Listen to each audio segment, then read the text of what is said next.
Hey everybody, Off the Mic Sports Network here. Another edition of Off the Top Rope. Man. So everybody's mad. Friday, it was announced by Adam Pearce that Jey Uso is going to be the mystery man in the final Raw King of the Ring for Fatal Four Way, which involves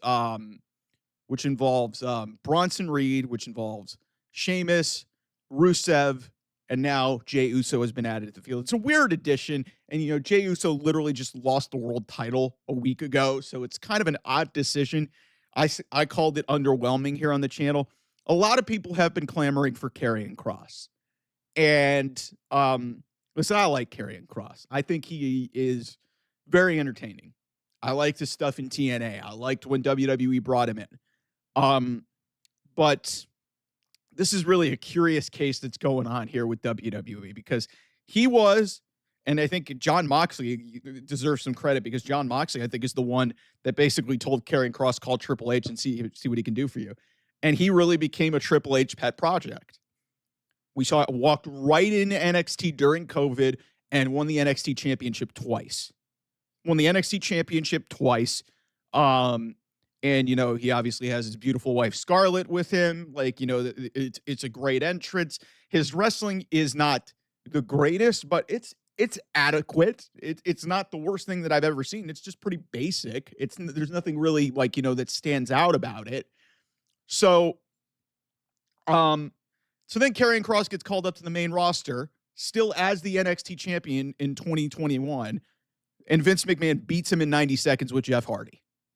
And that was the moment. And I've had a podcast on a different platform at that point. I thought it was one of the worst decisions I've ever seen in modern professional wrestling. And Karrion Kross was fired almost immediately after that. So he was in like a freaking gladiator helmet. He looked like Spartacus. It was bad. It was really bad. And so Vince McMahon is then ousted from the company a year later. Triple H is now in power. And one of his first big re-signings, one of his first male big re-signings, because Dakota Kai was out of the company and Dakota Kai got brought back. Coincidentally, Dakota Kai is now gone and probably I would expect to end up in another company. More than likely, it would seem like AEW would make a lot of sense for her because of how accomplished a wrestler she is. But Karrion Kross was a big piece.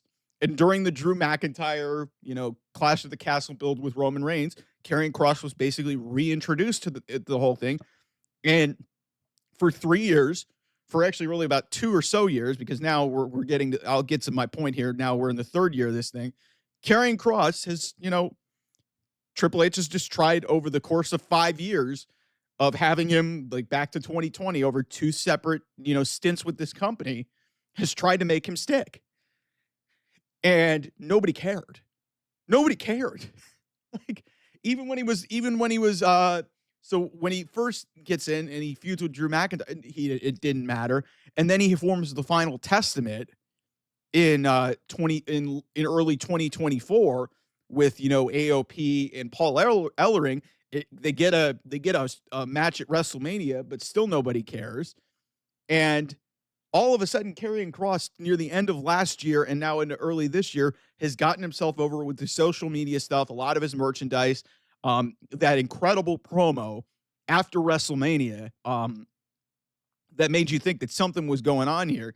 But now we're heading towards a point where Karrion Kross may not be re-signed by WWE.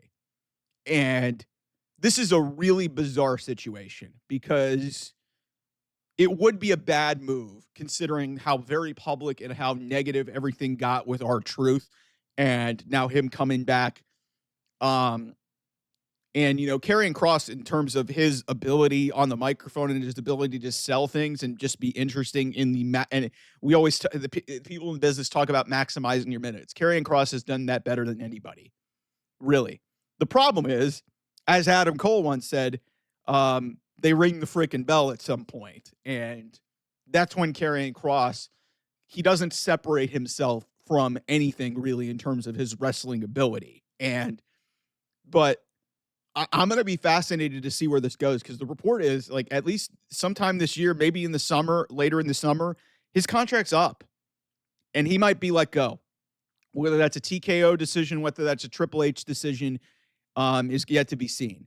But I'm here to tell you, man, if he's gone, um, first of all, like, I mean, a lot of people are going to clamor for him to go to AEW. I just listen. Like I said, AEW is about like a wrestling product. I think Karrion Kross would stand out from the perspective of, in terms of a character, he probably would be one of the better characters they have. But when it comes to wrestling, it's just like he's gonna get outshined by a lot of people in ring in that company. So, but man, if Triple H does not re-sign this guy, that's a bad look for him, because this is the one guy that he planted his flag for basically 5 years to basically say, hey, this is my guy. This is my pet project. I'm going to try and make this work come hell or high water. And it never worked, and nobody gave a shit. And now what I find interesting, especially in the internet wrestling space, is everybody and a lot of my friends are clamoring, man, why aren't they giving Karrion Kross an opportunity? I was like, y'all didn't give a crap about him for 3 years, and now all of a sudden, because he finally became interesting, you care about him?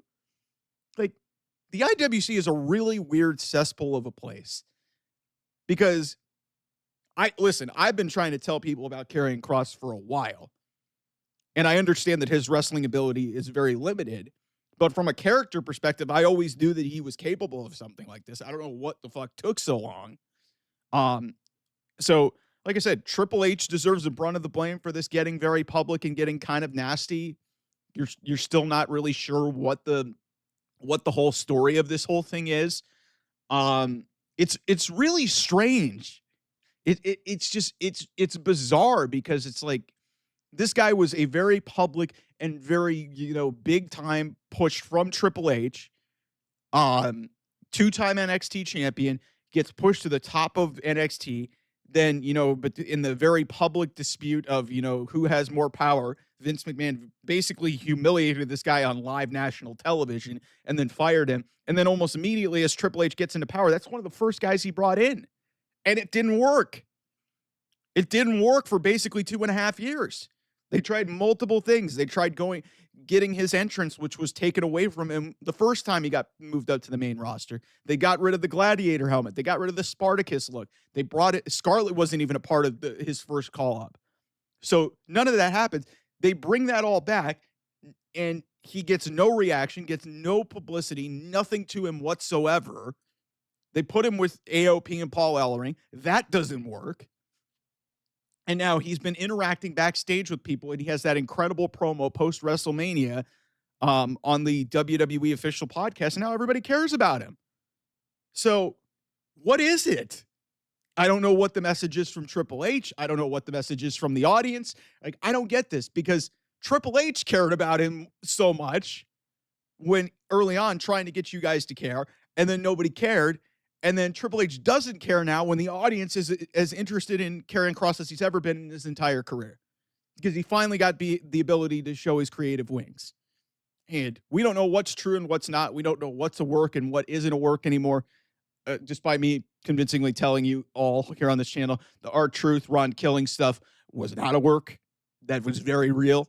So it's going to be, like I said, the curious case of Karrion Kross, man. Like, this is a really strange situation in WWE that I've never, or in wrestling that I've never seen before, where you've got a guy who's loved by the booker, gets pushed to the moon, or gets pushed all the time by that, and the fans don't care.